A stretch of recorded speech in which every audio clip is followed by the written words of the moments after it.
ouvintes, começando mais um JuriCast. Eu sou Gabriel Vieira e hoje estou com vários convidados aqui à mesa. Pedro, Marcela, Lucas, Júlia e Irã. Viemos falar principalmente aqui de Santiago Nino, que foi um importante jurista argentino e alguns dizem que foi até filósofo, com bastante reconhecimento aí no meio, que concentrou-se bastante ali na discussão, inclusive um pouco polêmica ali entre justnaturalismo e justpositivismo, chamado também de positivismo jurídico.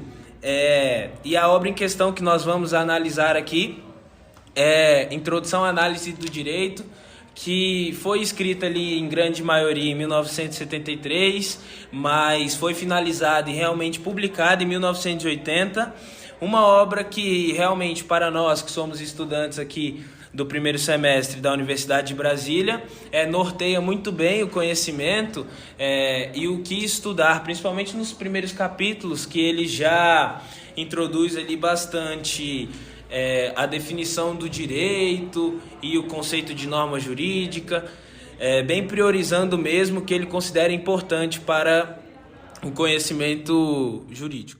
Nossa proposta enquanto podcast é exatamente aproximar da sociedade a academia. E por isso a gente prefere usar uma linguagem mais informal, mais acessível para o público, para que assim todo mundo possa ter acesso a termos jurídicos e conceitos do direito. E para dar prosseguimento ao nosso podcast, convido aqui a todos que estão sentados à mesa aqui comigo para desenvolverem os conceitos já analisados por Santiago Nino em seu livro.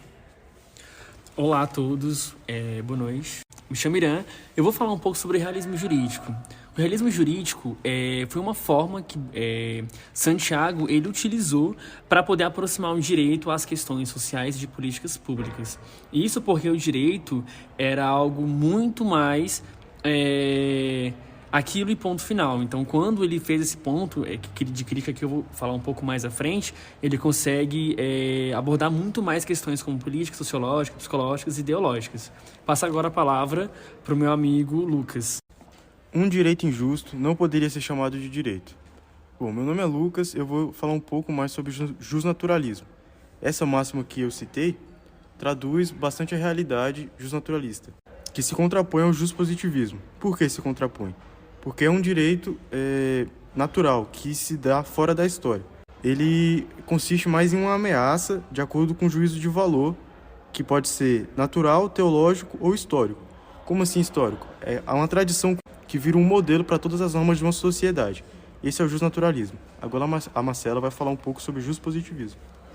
O positivismo jurídico, ele faz um contraponto com o justnaturalismo, porque ele defende que a moral subjetiva deve estar dissociada do direito, ou seja, o direito ele deve ser aplicado de acordo com o que está escrito, sem levar em conta a subjetividade. Por conta disso também, o Santiago Nino ele defende que é mais difícil você caracterizar o positivismo, porque os juristas não entram em um consenso em todos os âmbitos sobre essa teoria. E até entrando num pouco do que a Marcela estava falando, é importante conceituar as ideias do ser e do dever ser. Sendo assim, acredito que os conceitos que se enquadram no ser são ideias que visam definir como as coisas de fato são, ou seja, como elas de fato ocorrem na prática. Elas trazem a realidade dos fatos. Por outro lado, as ideias que estão na esfera do dever ser são pensamentos que idealizam as situações, de modo que trazem os fatos de forma ideal. O dever ser traz as ideias de validade ou invalidade, enquanto o ser traz as ideias de verdadeiro ou falso. E é justamente essa balança que o Pedro acabou de falar entre o dever ser e o ser que permeia o campo jurídico explicitado pelo Bourdieu e que se encontra em constante conflito com o senso comum teórico, que é um conceito do Vará, que representa a visão que as pessoas têm do direito, porque justamente dentro desse campo, os juristas teóricos devem buscar esse equilíbrio entre o dever ser e o ser para garantir a inserção de determinadas mudanças e hábitos da sociedade, buscando sempre a igualdade e a crença no direito e nesse campo. E é a partir dos desenvolvimentos dos conceitos jurídicos, agora nós vamos trazer isso daqui um pouquinho para a prática, com o nosso convidado Lucas e Pedro.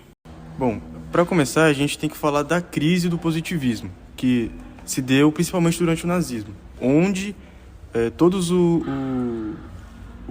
o processo legal foi atingido para a instituição nazista e quem cometeu crimes contra a humanidade se defendeu dizendo que apenas estava cumprindo a lei.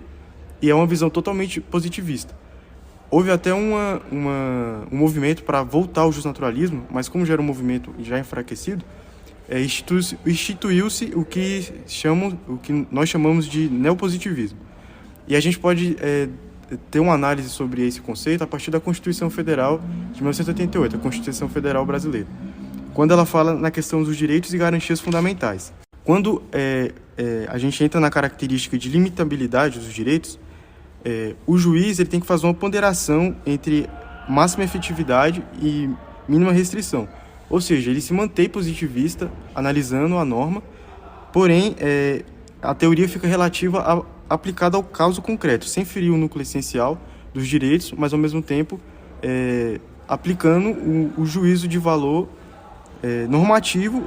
Nesse sentido, eu acho que a gente pode até abrir um ponto aqui para a figura do legislador, que, ao meu ver, ele se enquadra quase que no centro do campo jurídico, no sentido de que ele não tem forças que atuam sobre o seu trabalho no momento de definir as leis. Sendo assim, eu acho que o trabalho do legislador ele se enquadra muito numa questão do dever ser, pois ele imagina situações que podem vir a ser reais para instaurar as normas que estão presentes na Constituição.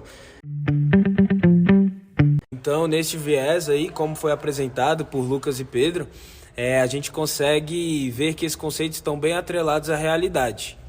Então, eu acredito que a partir do momento que um jurista, um legislador, ele resolve ir para o lado mais justnaturalista ou mais justpositivista, isso já tem grande influência na prática do direito, porque isso pode se repercutir, pode virar algo muito maior. E até os juristas teóricos, eles têm grande importância na balança entre o dever ser e o ser e na inserção de algumas coisas na própria Constituição, na legislação. Então, é importante que as pessoas que necessitam ser escutadas também sejam escutadas. Lógico, sempre tendo base nas leis, nas normas, mas para que o direito seja cada vez mais abrangente e que as pessoas continuem acreditando nesse campo jurídico tão importante para o desenvolvimento da nossa sociedade. Então, a partir disso, em suma, aí, depois do que todos os nossos convidados falaram aí, serviu de bastante exemplo e foi um bom desenvolvimento dos conceitos jurídicos. Eu agradeço aí a todos os ouvintes. Esse foi mais um JuriCast aí. Obrigado ao professor Isaac, que nos deu a oportunidade de fazer um podcast. E é isso aí, valeu.